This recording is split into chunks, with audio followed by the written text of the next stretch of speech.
على مر الزمان تألقا وأضاء للدنيا طريقا مشرقا. صلوات بر محمد صلی الله علیه و سلم. به نام عزت پاک با عرض سلام و ادب و احترام. الله تعالی می فرماید: إن الله وملائكته يصلون على النبي يا أيها الذين آمنوا صلوا عليه وسلموا تسليما.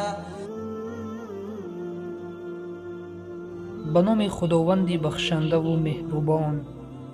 خدا و فرشتگانش بر پیامبر صلوات می فرستند. ای کسانی که ایمان آورده اید، بر او صلوات فرستید و سلام کنید سلام نیکو.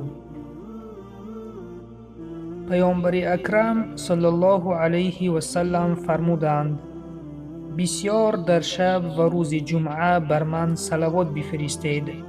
هر کس یک صلوات بر من بفرستد، الله 10 صلوات برای او می فرستد. برادر و خواهر عزیزم، این فرصت ها را از دست ندهیم. در این شب و روز جمعه صلوات بر پیامبر صلی الله علیه و سلم را بسیارتر بفرستیم. اللهم صل علی محمد و علی آل محمد و صحبه و سلم.